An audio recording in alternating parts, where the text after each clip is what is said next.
Hola, mi nombre es Leonardo Silva, soy de la Asociación Chilena de Seguridad y hoy les quiero presentar el tema herramientas de prevención ante el COVID al interior de las empresas. La verdad es que tengo bastante claro que ustedes ya han tenido varios módulos anteriores, por lo tanto están inmersos en el mundo, ya tienen claro que existe el plan paso a paso que fue definido por la autoridad, ¿cierto? Y lo deben haber repasado en sus 5 etapas. Posteriormente aparece nuestro paso a paso laboral, que nos entrega una serie de directrices con las cuales nos van a regir tanto la vida laboral como la vida cotidiana.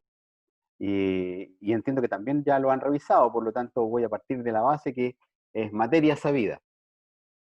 ¿Qué les puedo contar? Que en el fondo tenemos dos grandes columnas vertebrales desde el punto de vista de las herramientas o de las instrucciones. Por un lado tenemos el protocolo de actuación en lugares de trabajo y por otro lado el protocolo de COVID de vida, de tal manera que así nos conformamos, es decir, tenemos una parte laboral y una parte personal y en el fondo están las directrices bajo las cuales nos vamos a regir. Junto a esto, también tenemos una serie de protocolos sectoriales de distintas actividades económicas que ha desarrollado el Ministerio de Economía principalmente, no siendo el único. Cada ministerio ha ido desarrollando sus propios protocolos conforme a su necesidad. Pero el Ministerio de Economía puntualmente ha desarrollado protocolos de tipo operativo, de tal manera de poder definir la manera en la cual vamos a poder funcionar y actuar en cada una de las actividades económicas y que evidentemente va a ser el que le atañe a ustedes con respecto a la actividad que realicen. ¿Qué debemos tener en cuenta y recordar? Que de alguna manera se estructura de la siguiente forma. Todos los protocolos tienen 4 medidas comunes para todas las actividades, las básicas: el uso obligatorio de la mascarilla, el distanciamiento físico, la limpieza y la desinfección de superficies y la información visible a los usuarios. Estamos hablando tanto de trabajadores como clientes o usuarios, en este caso, de algún servicio. Y además a eso se le suman aquellas recomendaciones específicas para la actividad económica en la cual yo me desenvuelvo, ¿ya? Así también las guías de autocuidado que ha establecido el MinSal. Todo esto amparado en la resolución 591, que fue emitida el 23 de julio de este año. Adicionalmente a esto, contamos con algunas herramientas complementarias, como por ejemplo, una guía de autocuidado, directrices con respecto a la salud mental, una propuesta de plan de trabajo, que es en el fondo un esquema de cómo ustedes pueden conformar la estructura de trabajo, fichas y resúmenes y videos también de distinta índole con respecto a lo que la autoridad ha definido. Ahora, particularmente, consciente que el desafío es importante para algunas de las organizaciones, la Asociación Chilena de Seguridad lo que propone hoy día es una metodología a través del desarrollo de un estándar que está conformado por protocolos del MinSal, protocolos sectoriales y las mejores prácticas nacionales e internacionales que hemos podido abordar para entonces poder ayudar a ustedes a dar un buen cumplimiento y desarrollar una buena gestión en lo que a COVID se refiere. Entonces, esta plataforma podemos definirla o dividirla en 3 grandes pasos: un compromiso organizacional, un diagnóstico de cumplimiento y un plan de trabajo. Cabe destacar que esta plataforma, a medida que la fuimos desarrollando, la fuimos piloteando con importantes empresas del país, las cuales en ningún minuto paralizaron, por lo tanto tuvimos que ir haciendo en el favor de la lucha, en la marcha, el día a día, es el desarrollo y la prueba de estos estándares. Por lo tanto, lo más probable es que hoy día que ustedes los van a usar, están más que probados. Lo único que vamos haciendo, evidentemente, la vamos actualizando conforme a las distintas directrices que van apareciendo y a los ajustes que, en este caso, la autoridad va definiendo. El sistema comienza siempre con un compromiso organizacional, ¿ya? Antes, para poder abordar la temática, lo primero que hay que hacer es un diagnóstico, y ese diagnóstico va a requerir, en primera instancia, que yo pueda caracterizar el centro de trabajo en el cual me desenvuelvo. Es decir, por ejemplo, atiendo público, tengo delivery, tengo bodegas, realizo manipulación de residuos, utilizo vehículos propios, tengo comedores y casinos. Eso me va a permitir caracterizar el centro de trabajo y entonces poder definir y establecer cuáles son los distintos protocolos que son atingentes a mi realidad y que necesariamente me van a aplicar en esta actividad. Podemos decir que el plan de gestión propuesto por la Asociación Chilena de Seguridad tiene 6 grandes pasos. El primero habla de organización y responsabilidad de los centros de trabajo, el segundo habla de comunicación y capacitación, el tercero habla de medidas de prevención y control, que las vamos a revisar. Luego habla de la limpieza y desinfección del centro de trabajo, luego habla de la gestión de los trabajadores contagiados en procesos de evaluación y por último, la continuidad operacional, es decir, medidas que emitir, poder seguir operando bajo la contingencia que nos encontramos. Todo esto a partir de un diagnóstico propuesto, ¿ya? Para cada organización, en cada una de ellas se va a tener que definir, ustedes tendrán que definir un plan de trabajo con acciones irresponsables en el tiempo y medidas específicas para abordar este plan va a estar disponible y ya está disponible en la página, el acceso está en coronavirusash.cl, ahí ya tienen un link de acceso al sistema. También señalar que evidentemente estas herramientas han sido desarrolladas y abordadas utilizando los distintos protocolos que la autoridad ha definido, más los ordinarios y resoluciones que han sido emitidas hasta la fecha. Como herramientas desde el plan de prevención, en este caso para COVID, podemos mencionar algunas como por ejemplo, listas de verificación que permiten evaluar la condición en la cual el establecimiento se encuentra, documentos como por ejemplo el plan de respuesta en centros de trabajo, la obligación de informar, el procedimiento o una propuesta de procedimiento de limpieza y desinfección del centro de trabajo, entre otros muchos. También tenemos fichas técnicas que abordan distintas temáticas, que tanto entregan lineamientos para que ustedes se puedan ordenar y guiar, como también para poder capacitar a los trabajadores que puedan tener en su establecimiento. Herramientas del plan de gestión también, por ejemplo, como videos. Tenemos algunos videos, algunas cápsulas de distintas temáticas que hemos ido abordando y que hemos ido desarrollando para entonces darle fuerza a este trabajo. Y como cierre y conclusión de esta parte, hablar de que también incorporamos algún tipo de señalización, dado que la normativa establece que hay que señalizar. Evidentemente, la señalización ha sido diseñada y está creada con un fin informativo, por lo tanto, se escapa o sale un poco de lo que estamos acostumbrados a esto de las normas de seguridad y los estándares de seguridad. Apunta a una temática, pero evidentemente tiene otra lógica, por lo tanto es más llamativa, ya apunta a una conducta en específico y a ciertas situaciones que deben ser cumplidas y es importante que ustedes las conozcan porque además las pueden llegar a utilizar en su establecimiento.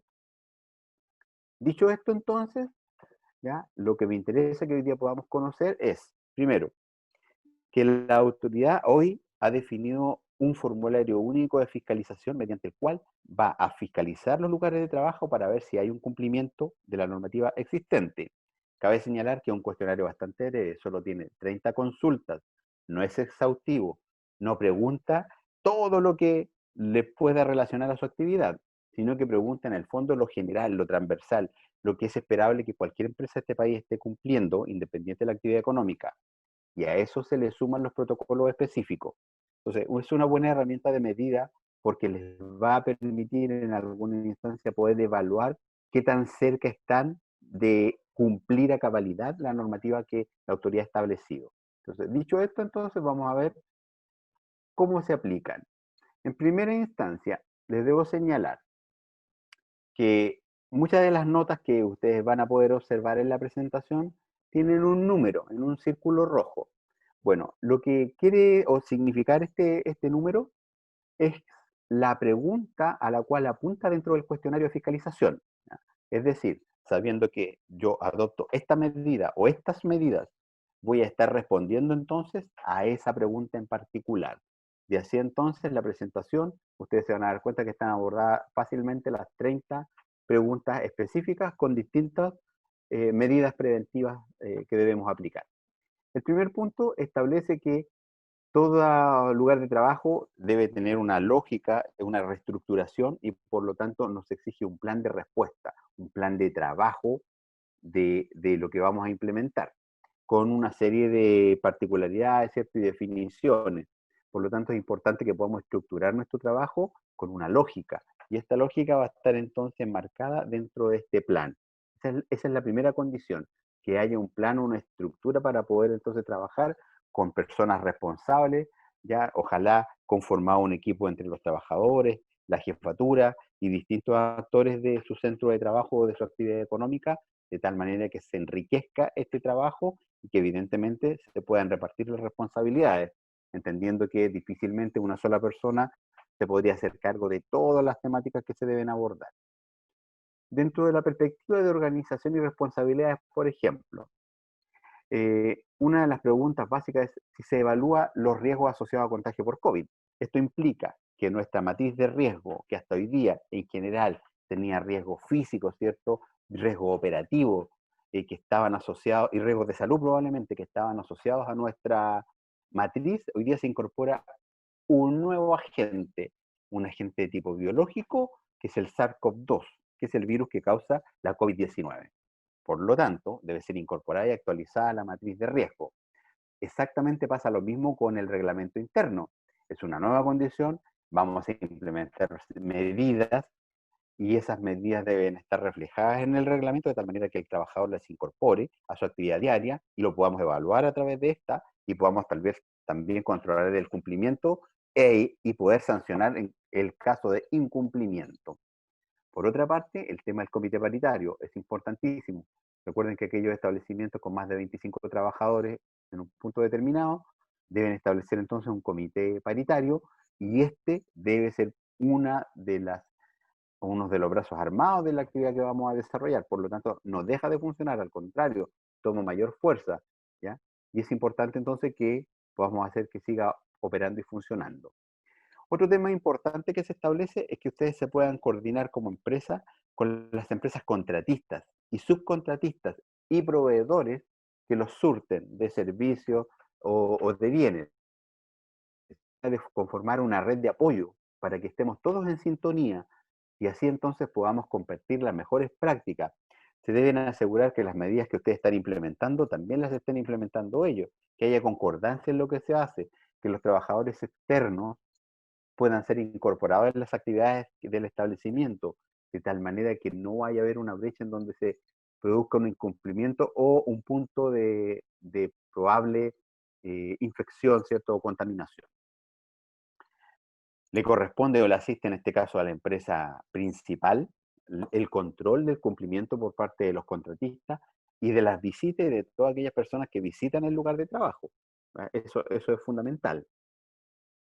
Entonces, debemos asegurarnos que esto se cumple conforme a lo que está establecido en la normativa de la disposición del Código del Trabajo, ¿cierto? El artículo 183 es E. Entonces, debemos hacer que esto se cumpla. Con respecto a la comunicación y capacitación, ¿qué debemos decir? Bueno, primero, debemos capacitar a nuestros trabajadores. Y ustedes dirán, ¿en qué? Bueno, en infinidad de materias que tienen relación con la COVID-19. Por ejemplo, hay que realizar la difusión constante, clara a los trabajadores por la mayor cantidad de medios posibles de todas las que son las medidas preventivas y de control que evitan que se propague esta pandemia. Hay que difundir también, ¿cierto? Por ejemplo, acciones del día a día, cómo nos vamos a movilizar en el transporte público, cómo debemos hacer o tomar algunas medidas de prevención en el hogar. Debemos llevar un listado actualizado con respecto a las temáticas que hemos abordado y al personal que hemos capacitado.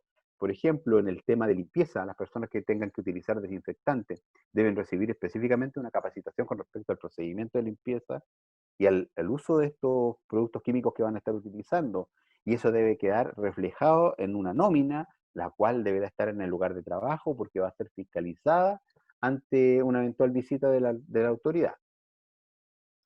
Con respecto a la continuidad operacional, debemos definir actividades que son básicas y necesarias para mantener nuestra continuidad. El personal preciso, el específico, el que no nos puede faltar, ¿ya? Y el cómo los vamos a ir de alguna manera traslapando y generando la red de tal manera de que no se nos aglomeren, pero que tampoco nos falten para que podamos operar de manera correcta. Entonces, así entonces definimos los trabajadores, los cargos, ¿cierto? Los puestos críticos para mantener la operación del lugar de trabajo. Debemos examinar también nuestras fuentes y inventarios de materias primas. ¿Ya? ¿Qué requerimos para operar? Por ejemplo, hoy día no nos podría faltar el agua, no nos podría faltar el alcohol gel, la toalla de mano, y no nos podría faltar las mascarillas. Hay cosas que hoy día, definitivamente, si queremos seguir operando, no podrían faltar. Y además debemos prepararnos eventualmente para una ausencia masiva. ¿ya? O importante en el caso que se nos produzca un contacto estrecho mientras estemos funcionando. Esto implica además que ustedes se puedan organizar y evitar o identificar en su lugar de trabajo puntos de aglomeración. Por ejemplo, en los accesos, en el lugar de marcación, ¿ya? Donde el trabajador registra su asistencia, el libro de asistencia, ¿cierto? O el sistema de digital, dependiendo de lo que ustedes tengan implementado. Es un punto de contacto donde se nos puede aglutinar gente. El mismo horario de trabajo, de repente flexibilizar el horario, tratar de acomodarlo y hacer pactos de horario de tal manera de diferirlo de los ingresos masivos y así también disminuimos la carga en el sistema público y con eso disminuimos las aglomeraciones. Idealmente y dentro de lo posible, establecer y mantener el teletrabajo, ¿ya? A todos aquellos que no sean necesarios en el lugar específico y que puedan cumplir su función a distancia, también es una muy buena medida. Con respecto al distanciamiento social, ya estando en el lugar, es importantísimo que tengamos claro que debemos generar un instructivo específico para los trabajadores y para los clientes también, aquellos que tienen atención de clientes, de que exista una forma obligatoria del distanciamiento social. Hoy día está definido que el distanciamiento entre las personas es al menos de 1 metro mínimo, metro lineal. Entonces, esa es la distancia que debemos salvaguardar en un lugar. Evidentemente, como todas las reglas, van a haber excepciones y están consagradas en este caso en la normativa. Las personas que se encuentren en una misma residencia o domicilio, ¿ya? En el fondo son familias, no requieren mantener esta distancia. Aquellos que van en un medio de transporte, evidentemente se exceptúan dada la masividad que tiene el transporte. Las personas que por su naturaleza de la actividad laboral deban realizar ciertas actividades que de alguna manera impiden que mantenga esta distancia, o bien que la actividad por su naturaleza no se puede hacer a distancia. Pongo algunos ejemplos. Por ejemplo, un kinesiólogo no podría hacer su actividad si se encuentra, cierto, a distancia. Eh, Hoy día un médico sí, lo podría hacer, puede hacer una videoconferencia y auscultar o levantar un presunto diagnóstico vía telemática. Y de hecho está implementado en muchos sistemas. Un guardia de seguridad, por ejemplo, ¿cómo no podría detener un acto delictual cierto a distancia? Necesariamente tiene que haber un acercamiento entre él y el delincuente o la persona que esté perpetrando el hecho. Entonces, hay ciertas situaciones que van a impedir mantener el distanciamiento, pero van a tener una justificación necesaria. Y eso es lo importante que hay que tener en cuenta, que se justifique dada la condición laboral que esta persona desempeña. Y bueno, y además están las condiciones de los establecimientos de salud que tienen una normativa particular y ellos determinarán cuál va a ser la forma en que se organizan. Ahora, particularmente en aquellos lugares en donde no se pueda mantener el distanciamiento por un tema de espacio tal vez, va a ser necesario establecer una separación física que impida el contacto entre dos personas. Habiendo esta separación física entre estas personas, podríamos establecer entonces que también se efectúa el distanciamiento social. En los espacios cerrados, bueno, hoy día se establece y está establecido en aquellos lugares en que se realiza atención de público, que no pueden permanecer simultáneamente en dicho espacio más de una persona por cada 10 metros cuadrados. Es decir, lo que yo tengo que hacer en el lugar de trabajo, en el establecimiento, en el local, tomar la medida, establecer cuántos metros cuadrados tengo y eso dividirlo por 10. Y eso me va a entregar entonces la cantidad de clientes que pueden ingresar a mi establecimiento. Este cálculo se exceptúa de considerar a los trabajadores, es decir, para este cálculo los trabajadores no se cuentan.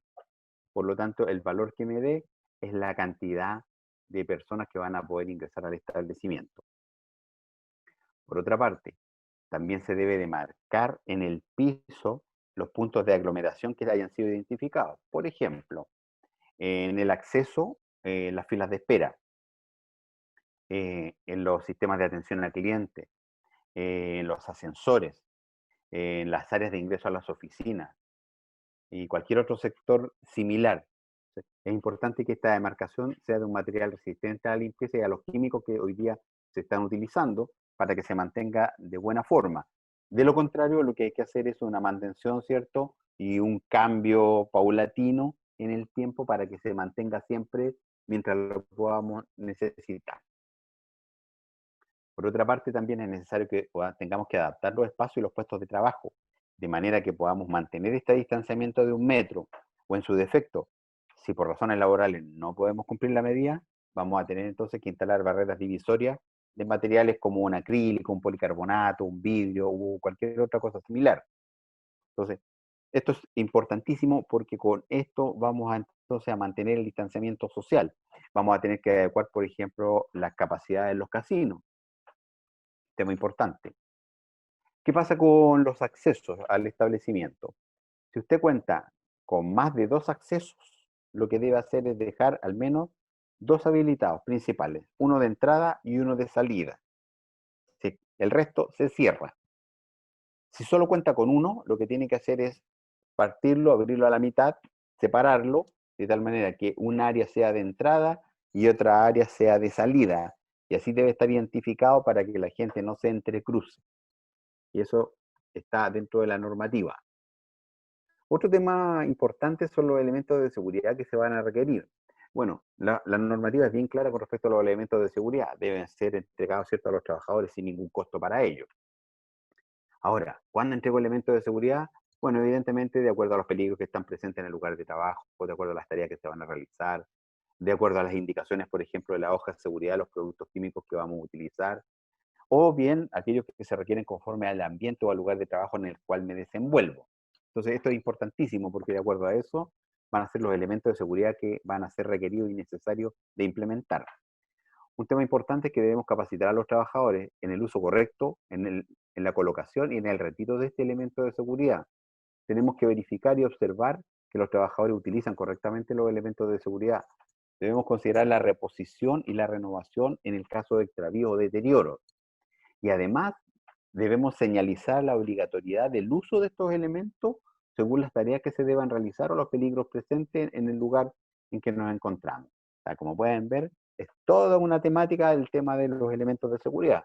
No es entregarlo y se acabó, sino que involucra varias otras acciones. Un tema particular está también en el uso de la mascarilla, ¿ya? Para que no haya confusión. La mascarilla hoy día no constituye un elemento de seguridad, sí es un elemento de protección, pero dada la normativa legal vigente hoy día, no lo podemos clasificar, sobre todo las que están configuradas como la mascarilla artesanal, ¿cierto? O sanitarias, ¿ya? No las podemos clasificar porque no cumplen ciertos requisitos legales para poder decir que son un EPP, pero sí son medios de protección. ¿Y qué es lo importante acá? Que van a tener que proporcionar mascarilla a todos los trabajadores, mascarillas que deberán cubrir, ¿cierto?, nariz y boca. Se debe señalizar la obligación del uso de esta mascarilla en un lugar visible, en los accesos principalmente, ¿ya?, en los lugares de trabajo. Entonces, se debe mantener mientras se desarrolle la actividad laboral la mascarilla. A los clientes que nos visitan también vamos a tener que hacer la exigencia de que ingresen con mascarilla. De lo contrario, no van a poder ingresar al establecimiento. Lo que uno debe resolver es qué tipo de mascarilla es el que vamos a utilizar, y esto va a depender de un análisis ya un poquito más técnico con respecto a la actividad que usted realiza, el nivel de riesgo en el cual se encuentra. Evidentemente, el personal de salud tiene una exposición al riesgo mucho mayor tal vez a la gente que está en el área del comercio, y evidentemente el nivel de protección que ellos requieren es muy superior. Y para en el caso de ellos, por ejemplo, es probable que tengan que utilizar ya no una mascarilla, sino que un protector respiratorio, ¿ya? Una mascarilla un protector que tiene ciertas particularidades que elevan el nivel de protección. En el caso nuestro, no, requerimos algo más simple, más básico, una mascarilla sanitaria, una mascarilla desechable, ¿cierto? Eso va a depender de la evaluación que hagamos y podamos definir la mascarilla, cuántas mascarillas, de qué tipo de mascarilla vamos a utilizar, ¿ya? Lo importante no es solo que se entregue la mascarilla, al igual que los EPP, hay que enseñar a utilizar la mascarilla, cómo se coloca, ¿cierto? Cuándo se cambia, dónde se deposita cuando se elimina, el nivel de reposiciones, cómo se lava o cómo se mantiene una mascarilla reutilizable en la eventualidad que las implementen. Es decir, también hay que preparar a los trabajadores. Recuerden que esto es una materia nueva. Para todos es nuevo este el uso de una mascarilla. Hasta hace 3 o 4 meses atrás no usábamos mascarillas, salvo en situaciones muy particulares. Con respecto a la habilitación de sectores de lavado de manos, bueno, evidentemente debemos tener los medios necesarios para poder realizar el lavado de manos, lavado que debe durar a lo menos 20 segundos, que debe ser realizado con jabón. Y a eso se le adiciona, ¿ya?, el uso además de un desinfectante de manos. Principalmente hoy día el que más conocemos, el más común para nosotros, es el alcohol gel. Entonces debe estar implementado en los accesos, debe estar implementado en los lugares de trabajo, en aquellos lugares, por ejemplo, que son de flujo o de uso constante, las botoneras de un ascensor, los pasamanos de una escalera, alguna puerta que haga la separación, ¿cierto?, de acceso y que sea manipulada constantemente por distintas personas. En los lugares que tienen público debe ser considerado para los accesos y para el público. Debemos sanitizar las manos al acceso, al ingreso y a la salida. Entonces, hay todo un tema con respecto a ese instructivo. Se debe señalizar, se debe promover el correcto lavado. De hecho, hay fichas con las cuales uno puede enseñar la técnica de lavado a los trabajadores y debe estar siempre recordándose el tema del lavado de manos, que es una de las piezas fundamentales de control. Por otro lado, en los controles de ingreso de trabajadores o bien de personas, debemos considerar el control de temperatura, control corporal de temperatura a través de estos termómetros infrarrojos, la revisión visual del estado de salud de las personas, que podamos detectar en qué condiciones se nos presenta, de tal manera que si detectamos que viene alguien en no muy buenas condiciones o presenta más de 37,8 de temperatura, entonces inmediatamente nosotros impedimos el acceso. No lo dejamos ingresar porque evidentemente existe la potencialidad de que pueda estar contagiado, y en el fondo esa persona se debe dirigir a un centro asistencial para que sea evaluado, pero a nuestro establecimiento o a nuestra área de trabajo no puede ingresar porque de lo contrario nos estamos haciendo un flaco favor y nos estamos complicando la vida. Ahora, hay que elaborar un procedimiento de control de acceso de tal manera que las personas que lo ejecuten lo hagan de forma correcta, ¿cierto? Que tomen los resguardos necesarios, que apliquen las medidas que están implementadas. Adicionalmente a esto, en los accesos también uno podría considerar la incorporación de pediluvios. Los pediluvios de los zapatos, que en algunos protocolos específicos se menciona o se recomienda su uso. ¿Ya? Y cualquier hoy día barrera que nos permita minimizar la probabilidad de contagio nunca está de más. En las áreas como de casino, de alimentación en general, para aquellos establecimientos que lo tienen, ¿qué deben considerar? Deben implementar la distancia de seguridad. Esto significa entonces que probablemente la capacidad del área de alimentación o del casino se va a ver disminuida, o del comedor en este caso. Evidentemente vamos a entrar menos personas que las que entrábamos antes.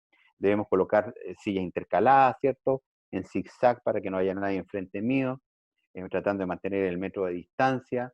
Hay que disponer la higienización de manos al ingreso y a la salida. Hay que prohibir que se compartan algunos elementos como vajillas, platos, ¿cierto? En este caso, cubiertos o cualquier otra cosa de uso personal.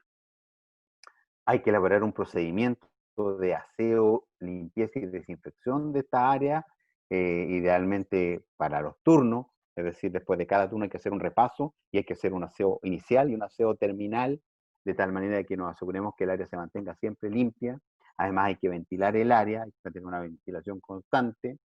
Igual situación se presenta en los baños, vestidores y guardarropía. Ya hay que, importantísimo, hacer las demarcaciones en los pisos y en los vestidores, generar turnos de tal manera que no hayan aglomeraciones y entrecruzamiento. Por eso es que es importante que podamos hacer cruces de horario de tal manera que no se nos sobrecarguen estas instalaciones de uso común muchas veces.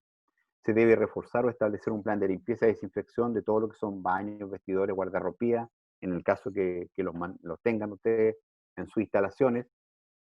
Es importantísimo que puedan asegurar la disposición de agua y los mecanismos de limpieza de mano, como les decía. No, hoy día ya no puede faltar el agua y no puede faltar, ¿cierto?, el desinfectante de mano. De lo contrario, difícilmente van a poder operar. En la eventualidad que utilicen algún medio de traslado de la empresa, un vehículo, para trasladar a sus trabajadores, en este vehículo igual ustedes son responsables y deben resguardar el distanciamiento al interior del vehículo, separando a lo mejor asiento por medio, implementando controles en el acceso, la subida, ¿cierto?, asegurándonos de que no vaya a subir alguien que con temperatura o con algún síntoma. disponer también la sanitización de manos con este medio desinfectante de alcohol gel, establecer un procedimiento de limpieza y desinfección del vehículo después de cada uso. El tema de limpieza y desinfección, todo un tema. Hay un protocolo de limpieza y desinfección que establece en términos muy simples. Primero, que deben elaborar un procedimiento de trabajo seguro que se basa en este protocolo para poder desarrollar la limpieza y desinfección de sus lugares de trabajo. Que este debe permanecer en el lugar de trabajo ante una eventual fiscalización, por lo tanto, va a ser consultado. Que se debe establecer una rutina de limpieza para que se limpien al menos una vez al día, al menos una vez al día, todos los espacios, superficies y elementos expuestos al flujo de personas, trabajadores o clientes, al menos una vez al día. Y evidentemente con mayor celeridad aquellas áreas de uso constante, como las escaleras, los pasamanos, los ascensores, los baños, las llaves, todos aquellos implementos que son utilizados con más frecuencia de lo habitual, o digamos, con mayor frecuencia por la gente. Otro tema importante, los desinfectantes que van a utilizar y los productos químicos que van a utilizar deben tener un registro del Instituto de Salud Pública y específicamente deben ser de uso general, porque de lo contrario, si usan un desinfectante de uso especializado, requieren tener una autorización especializada para eso. El utilizar un producto de uso especializado sin tener la autorización implica una sanción eh, de parte de la autoridad. Por lo tanto, para evitar eso, debemos asegurarnos que el producto que usamos es de uso general, es decir, de uso común. Cualquiera de nosotros lo puede utilizar con, evidentemente, la capacitación necesaria. Vamos a tener que informar y capacitar de este procedimiento a nuestros trabajadores. Recuerden, esa nómina de capacitación también se debe mantener en el lugar de trabajo porque también es susceptible de ser requerida ante una fiscalización. Hay que asegurar la disponibilidad de los productos de limpieza, desinfectantes o bien detergentes, así también como todo lo que sean los utensilios de limpieza y los elementos de protección personal que van a ser necesarios. Se debe disponer contenedores de basura, en este caso, ¿cierto? Contenedores de residuos, en donde se van a depositar todos los desechos, producto de la limpieza, así como los EPP utilizados que sean desechables. Este basurero debe contar con tapa, idealmente con pedal para evitar la manipulación. Debe tener doble bolsa, ¿ya? De tal manera de que depositamos una bolsa y luego esa bolsa la colocamos dentro de otra bolsa, de tal manera que así evitamos que se contamine ante una ruptura y que además esto se vaya a esparcir en caso de accidente. Otro tema importante es eh, tener en claro que las empresas o en el caso eventual que ustedes requieran hacer, por ejemplo, una sanitización más profunda del lugar de trabajo, se va a utilizar entonces un producto de venta especializada y esto solo lo van a poder hacer con una empresa que tenga autorización para hacer saneamiento básico, que requiere entonces resolución sanitaria del Seremi de Salud. Entonces, un servicio que necesariamente se debe externalizar, salvo que alguno de ustedes tenga la autorización o pretenda ejercer esta actividad económica. Con respecto a los uniformes o ropa de trabajo, debemos entender también que es de uso exclusivo en el lugar de trabajo. Cada uno de los protocolos se relaciona o indica la eventualidad que sea necesario o no, dependiendo de la actividad que se realiza. Por ejemplo, es obligatorio en los restaurantes, en los centros turísticos, es obligatorio el uso en los cines, un delantal, ¿cierto? O una ropa de trabajo que va a ser exclusiva de la instalación y que posteriormente se retira, es decir, hay un cambio de ropa considerado. Tema importante, todos los lugares de trabajo y especialmente cuando se está limpiando y desinfectando, se deben mantener ventilados. Basta o bastaría con abrir la ventana para que en el fondo haya un flujo o un cambio de aire. ¿Ya? También, evidentemente, si contamos con sistemas de ventilación mecánica que permitan siempre realizar el recambio de aire del local. Esto significa la extracción del aire viciado o el aire utilizado y la correspondiente renovación de este. Cabe señalar que los sistemas de aire acondicionado de sistema cerrado no constituyen un sistema de ventilación, por lo tanto no sirven ni son reconocidos como tal. Con respecto al plan de emergencia y evacuación, evidentemente, o ustedes deben tener su plan o deben ser parte ustedes de un plan dependiendo de dónde tengan instalado el local o el establecimiento de acuerdo a la actividad económica que desarrollen. Entonces, evidentemente hay un plan, pero recuerden ustedes que este plan de alguna manera está modificado, porque ya dijimos que estamos cerrando o estamos bloqueando los accesos y por lo tanto estamos dejando una entrada y una salida o tal vez una sola entrada. Por lo tanto implica, estamos modificando el layout, estamos modificando las capacidades, es decir, estamos alterando el plan original y esto implica entonces que hay que hacer una adecuación de nuestro plan, hay que hacer una actualización y es necesario revisarlo y poder entonces hacerse cargo de este tema.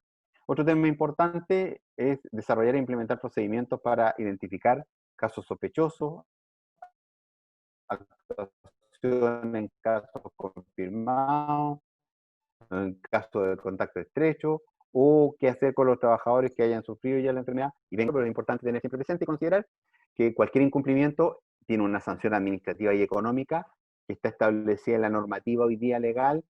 Como todo incumplimiento, entonces nos va a haber expuesto a algún tipo de sanción.